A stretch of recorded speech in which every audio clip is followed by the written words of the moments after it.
Cette jeune femme disait qu'avant l'islam, j'ai tout eu, tout ce que quelqu'un a rêvé d'avoir dans une vie de star.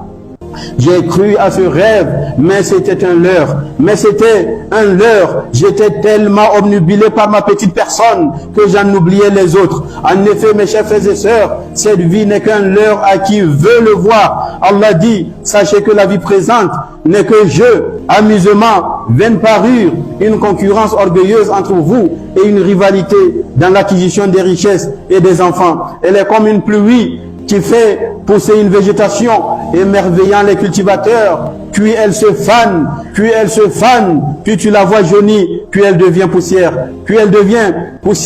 et dans l'au-delà, mes chers frères et sœurs, il y a un dur châtiment, mais aussi un pardon et un agrément d'Allah, et la vie présente n'est qu'une jouissance trompeuse. Et la vie présente n'est qu'une jouissance trompeuse, mais la vie présente n'est qu'une jouissance trompeuse de sa gloire, mes chers frères et sœurs. Des millions de disques vendus à travers le monde, une popularité sans précédent, un modèle prétendait-on pour la jeune génération.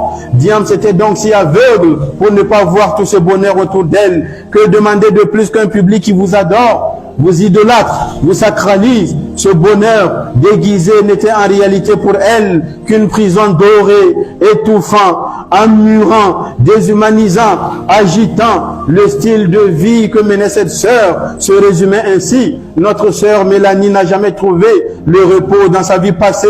Pourtant, rien ne lui manquait.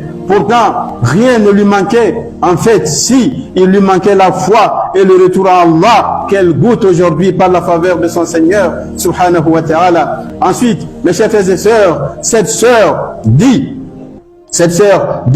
quand une jeune fille se convertit à l'islam, on dit toujours d'elle que soit elle est endoctrinée, soit c'est son mari qui l'a forcée. Que soit elle est endoctrinée, soit c'est son mari qui l'a forcée. Soit elle est endoctrinée, soit c'est son mari qui l'a forcée. Et elle dit, comme si je n'avais pas d'autonomie intellectuelle.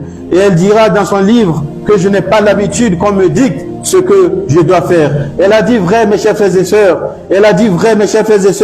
L'islam et les musulmans sont très souvent dénaturés. En ce moment, depuis quelques années, à travers le monde, l'islam est altéré par des amalgames et des préjugés sans fondement, le résumant ainsi à un creuset d'agressivité et de bêtises.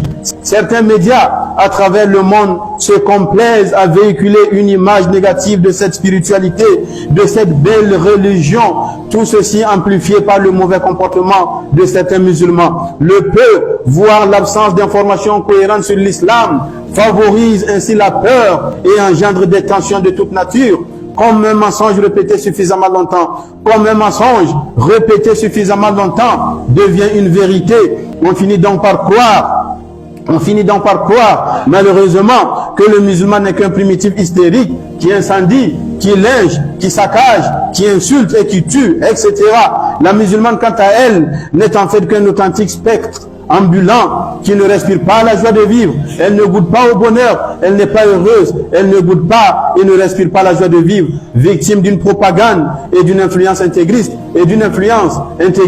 la rendant inapte à une quelconque réflexion personnelle. Oh, combien, mes chers frères et sœurs, oh, combien ces préjugés sont néfastes pour nous, mes chers frères et sœurs. Barakallahu li wa lakum fil Qur'an al-azim, wa nafa'ani Allah wa iyyakum bima fihi min al-ayati wa zikr al-hakim, wa barakallahu li wa lakum fi hadi nabina Muhammad sallallahu alayhi wa sallam, wa nafa'ani Allah wa iyyakum bi sunnatihi al-jalila. Aqulu ma tasma'un wa astaghfirullah al-azim al-jalila li wa lakum wa li sa'il muslimina wal muslimat wal mu'minina wal mu'minat wal muhsinina wal muhsinat al-ahya'i minhum wal amwat fastaghfirullah ta'ala rabbakum wa tubu ilayhi innahu subhanahu wa ta'ala huwa al-barru tawwabul ghaffarur rahim.